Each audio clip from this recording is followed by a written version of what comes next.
सहनाववतु सहनौ भुनक्तु सह वीर्यं करवावहै तेजस्विनावधीतमस्तु मा विद्विषावहै। ओम शांति शांति शांति।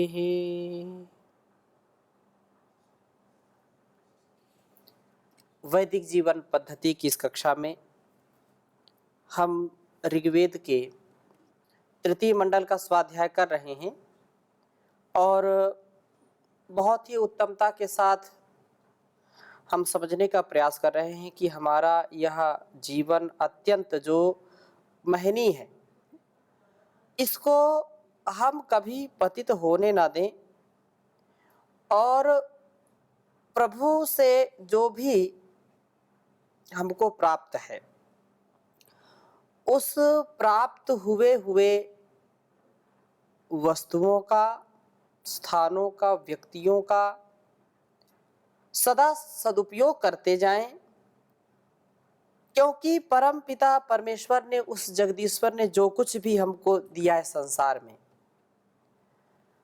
तो उसी का ही वह स्वरूप है, कण कण में विद्यमान है परमात्मा।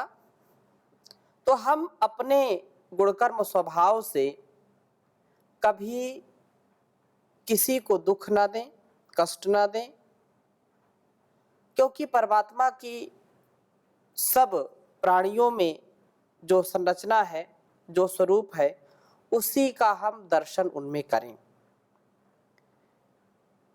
ऐसा यदि स्वभाव हमारा बन जाए कि जिसको मैं देखूं उसमें उस परमात्मा का दर्शन करूं, क्योंकि उसी का ही वह प्रतिरूप है, उस परमात्मा की ही संरचना है, उसी ने ही सारा ये जहान रचा है। उस महान जगदीश्वर का गुणगान करके हम अपने जीवन को सुंदर व्यवस्थित बनाएं तो अत्यंत ही हमारा उत्थान होता है, विकास होता है। इस प्रभु की कृपा से ही वास्तव में हमारा जो जीवन है अतिशय सफलता को प्राप्त करता है। यदि हम सफल जीवन जीना चाहते हैं तो सबसे पहली बात यह है कि हम उस परमात्मा को सब में विद्यमान समझें, सब में जानें, क्योंकि वही सबका रचने वाला है, वही सबका नियमन करने वाला है, सब में वही समाया है। एक एक व्यक्ति जब ऐसा विचार करेगा, ईशोपनिषद में भी यह बात आती है, यस्तु सर्वाणि भूतानि, जो कुछ भी इस प्राणी जगत में विद्यमान है, प्राणियों में, यस्तु सर्वाणि भूतानि आत्मन्येवानुपश्यति सर्वभूतेषु चात्मानं ततो न विजुगुप्सति। यस्मिन् सर्वाणि भूतानि आत्मैवाभूत विजानतः तत्र को मोहः कः शोकः एकत्वम् अनुपश्यता। एकत्व की बात हम करते हैं, एकत्व में ही जब हम उस प्रभु का दर्शन करते हैं तो कितना सुंदर सा जीवन हमारा बन जाता है। तो प्राणियों में प्रभु का ही हम दर्शन करें, यज्ञों के द्वारा प्रभु का पूजन करें, यही हम सब उससे याचना करते हैं, प्रार्थना करते हैं। ऋग्वेद के तृतीय मंडल के पहले सूक्त के 20वें मंत्र का स्वाध्याय आज हम करेंगे। मैं इस वेद मंत्र को पहले लिखता हूं, फिर चर्चा करूंगा।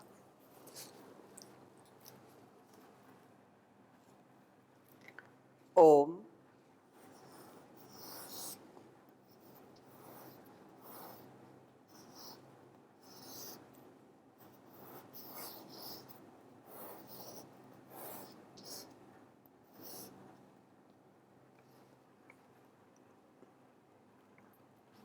एता ते अग्ने जनिमा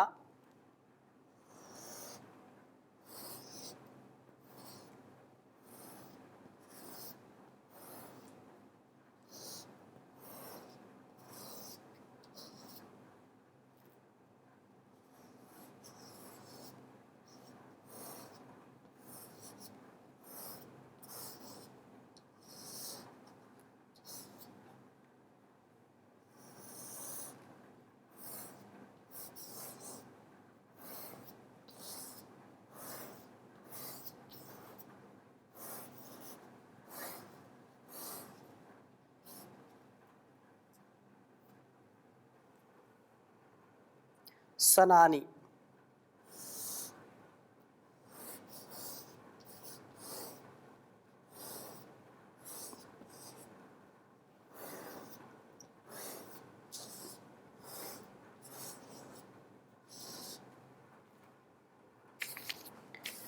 प्रापूर्व्याय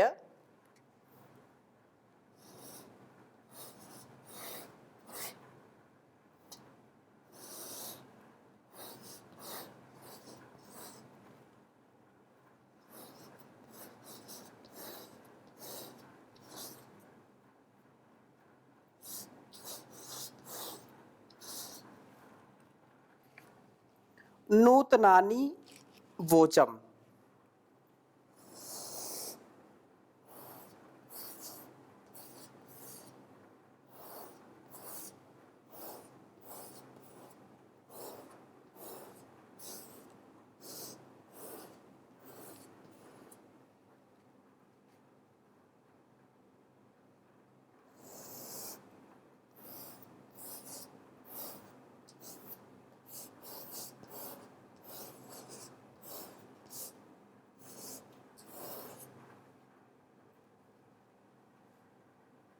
महान्ति वृष्णे सवना कृतेमा।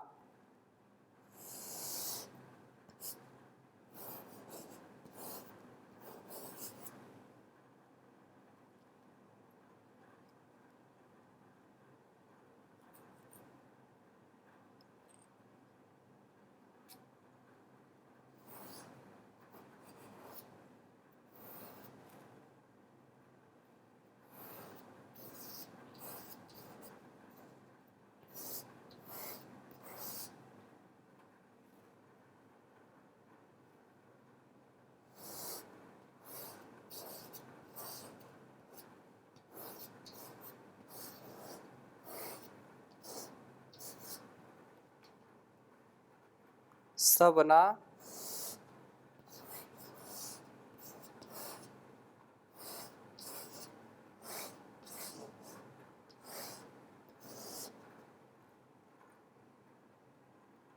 कृतेमा।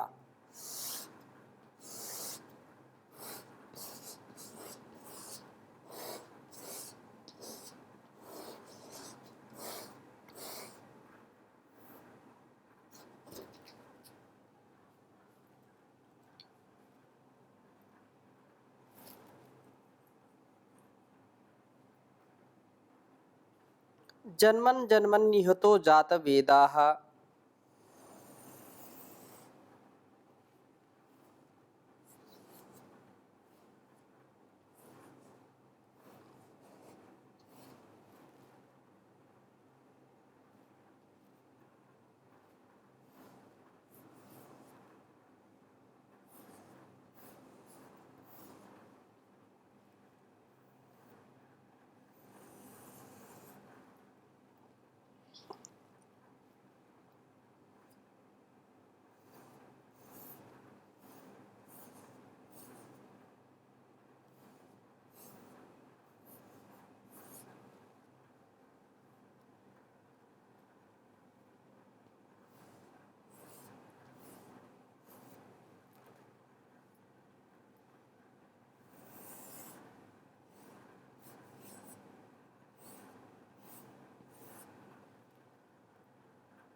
तीसरे मंडल के पहले सूक्त का 20वां मंत्र है।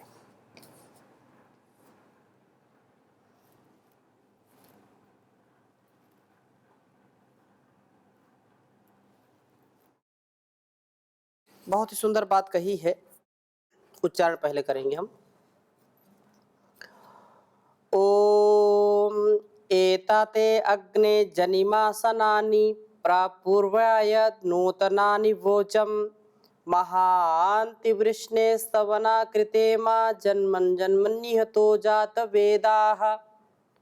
ओम एतते अग्ने जनितासनानि प्रपूर्व्याय नूतनानि वोचम महान्ति वृष्णे स्तवना कृतेमा जन्म जन्मनि है तो जात वेदाः। कहा कि हे अग्नि, हे परमात्मन, सबका नियमन करने वाले प्रभु, सबको अग्रणी बनाने वाले हे अग्रणी प्रभु, एता इन सनानी प्राचीन एवं नूतनानी नवीन, प्राचीन और नवीन, सनानी बोलते हैं प्राचीन को, नूतनानी नवीन को। सनानी नूतनानी, प्राचीन और नवीन जनिमा विकासों को, उत्पाद जो है उत्पन्न करने वाले उत्पादन कार्यों को, पूर्याय ते पालन व पूर्ण करने वाले प्रभु, आप के लिए प्रवोचम, मैं प्रकर्षेण कथन करने वाला हूँ। आपके निर्मित इन कार्यों की महिमा का अनुभव करता हुआ आपका स्मरण करने वाला बनूं, आपका आदेश उपदेश निर्देश मानने वाला बनूं। हे प्रभु वृष्णे, हे शक्तिशाली, आपकी प्राप्ति के लिए ही इमा महांति, ये महान सवना यज्ञ कृता किए गए हैं।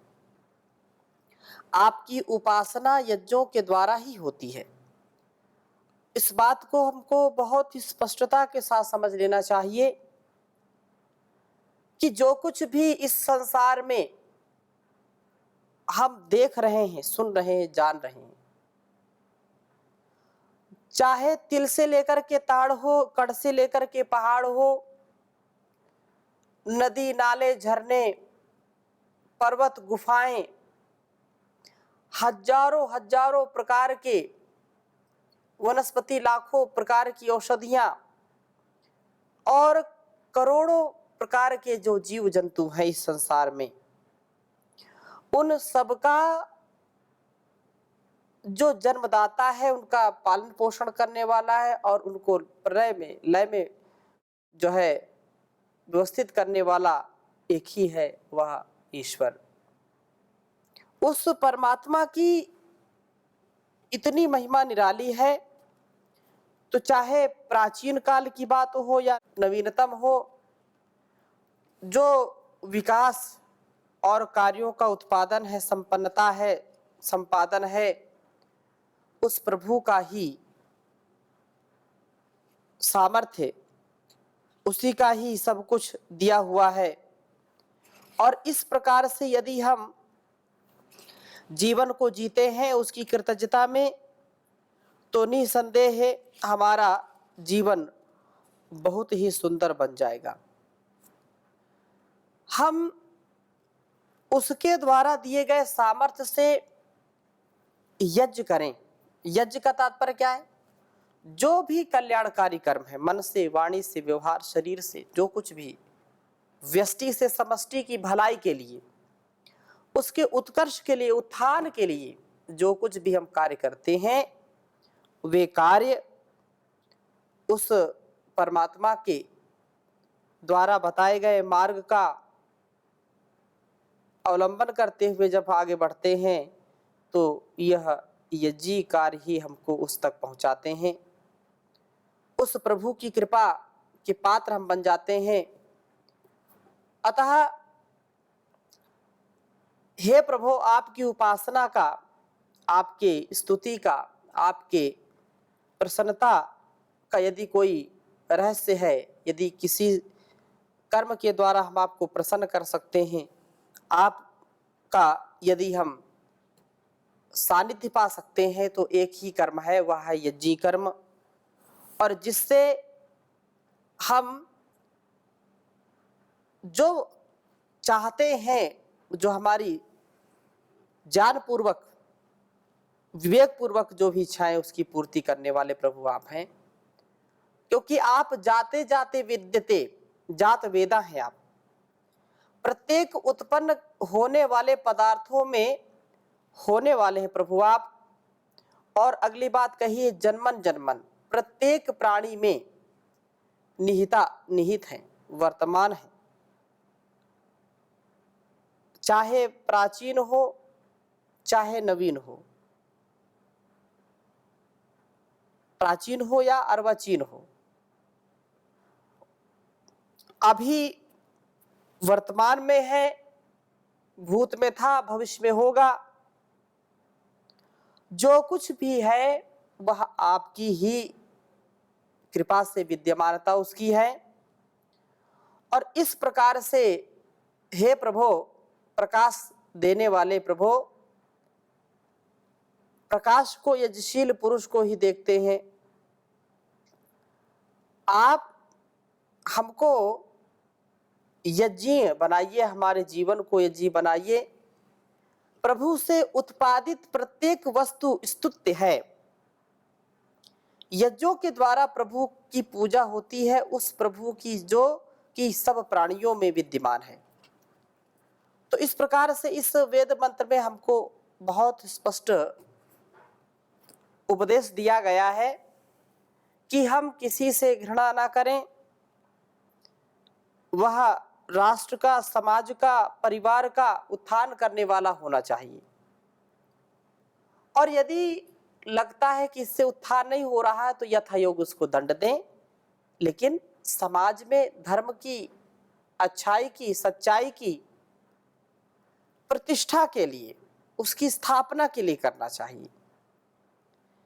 और ऐसे ही 21वें मंत्र में भी बहुत सुंदर बात कही है।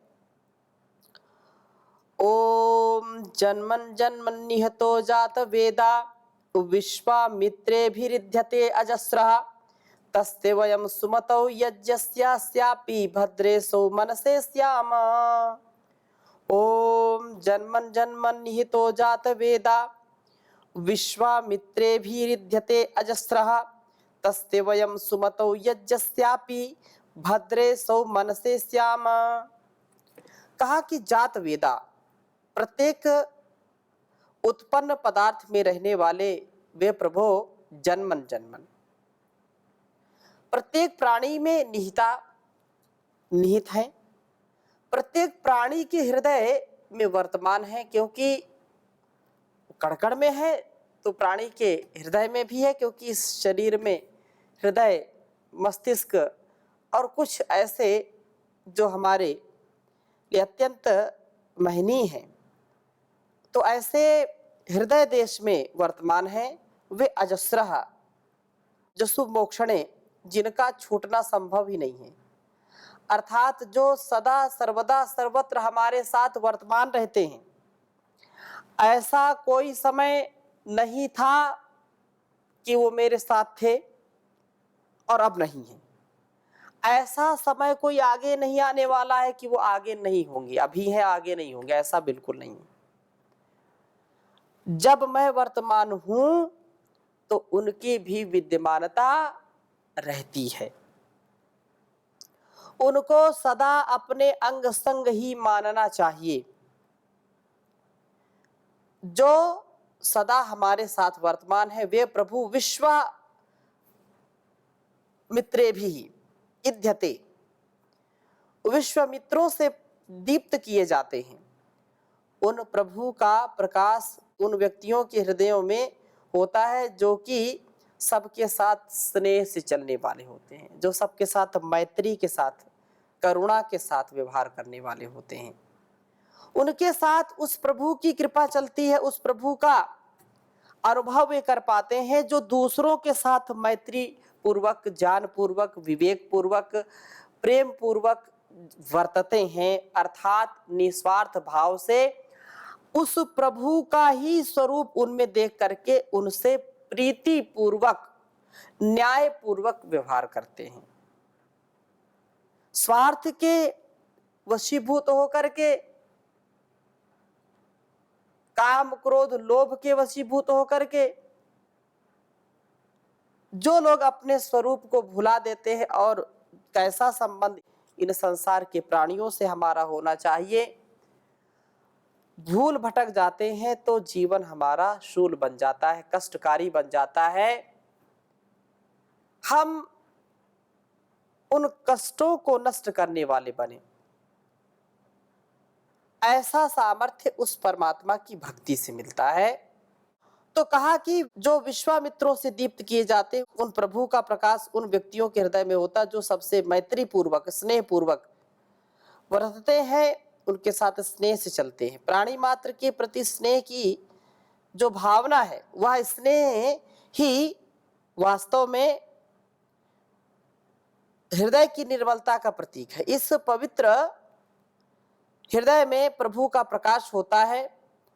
सब जगह होते हुए भी वे प्रभु मलिन जो अशुचि हैं, अशुचिता से युक्त है, अविवेकी हैं, अविद्या से युक्त है, तो मलिन हृदय वालों को दिखाई नहीं पड़ते। जो पवित्रता से सदा दूर रहते हैं, जो शुचिता से दूर रहते हैं, अशुचि होते हैं, अपवित्र होते हैं, वे उस प्रभु का अनुभव नहीं कर पाते। इस पवित्र हृदय में प्रभु का प्रकाश होता है और तस्य यज्ञस्य उस पूज्य प्रभु की वयम हम भी सुमतौ सौ मनसे श्याम, सुमतौ कल्याणी श्याम हो भद्रम सौ मनसे, अर्थात कल्याणी मति में तथा भद्रम सौ मनसे सबका कल्याण करने वाले सौ मनस उत्तम मनसकता उत्तम मन में हो। अर्थात उस प्रभु की जो भक्ति है, उसकी जो शक्ति है, उस शक्ति का हम अपने जीवन में अनुभव करें और ऐसा अनुभव हमको भद्र से जोड़ देता है, कल्याण से जोड़ देता है।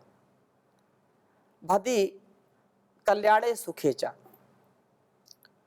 तो सबका कल्याण करने वाले सो मनस से उत्तम जो मन में हो, हम ऐसा हो। प्रभु कृपा से हमें सदा सुमति प्राप्त हो, हम उन उत्तम मन को प्राप्त हो जो कि सदा सबका कल्याण ही सोचता है, अकल्याण कभी किसी का करता नहीं, कभी विचार भी नहीं करता।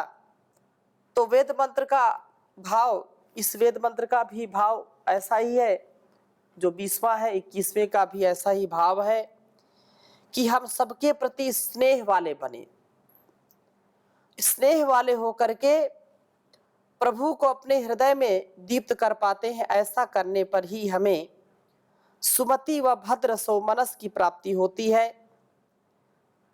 तब हमारे विचार व हमारी सब कामनाएं उत्तम ही होती हैं और उत्तमता से हम जीवन को जी पाते हैं। इस प्रकार से यदि जीवन को जी पाते हैं तो फिर धन्य धन्य हमारा यह जीवन जो सबके लिए भी कल्याणकारी है, हमारे लिए भी कल्याणकारी है। एक पल का भी हमारे जीवन में कोई अशुभ न आए। हम प्रभु की जो रचना है, संरचना है, उसको भी नमस्कार करें, उसको भी हम उस प्रभु का ही माने, क्योंकि बिना रचनाकार के कोई रचना हो नहीं सकती, बिना किसी निर्माता के किसी भी वस्तु का निर्माण नहीं हो सकता है। तो वह प्रभु वंदनीय है, वह हमें हर प्रकार से उत्तम बनाता है। हम ऐसा जीवन जिए और सदा उसकी प्रार्थना उपासना करते रहे। गायत्री का जप करें, भाव मन में हो, और इसलिए कहा है कि वह सब संकटों से दूर करने वाला है, वह प्राण प्रदाता है, संकट त्राता है। प्राण प्रदाता संकट त्राता, हे सुखदाता ओम ओम। सविता माता पिता वरेण्यम, भगवन भ्राता ओम ओम। तेरा शुद्ध स्वरूप करे नित धारण, धाता धाता ओम ओम, धारण धाता ओम ओम, प्रज्ञा प्रेरित कर सुकर्मा में विश्व विधाता ओम ओम। तो वह विश्व विधाता है, वह संकट त्राता है, हर प्रकार से जो प्राणों से भी प्यारा, सब संकट हरने वाला है, सुख स्वरूप है जो उत्पादन जग का करने वाला है, सबके आत्माओं को करता ज्योति तजो सुखदाता है, वंदनीय वर्णीय विमल विज्ञान स्वरूप विधाता है, करें उसी प्रभु को श्रद्धा से हम धारण आत्माओं में, करें बुद्धियों को प्रवृत्त हम उसकी शुभ चेष्टाओं में। तो ऐसा हमारा संकल्प हो। आज हम इसी भाव के साथ इस कक्षा को यहीं पर विराम देते हैं। शेष चर्चा अगली कक्षा में। ओम शांति शांति शांति।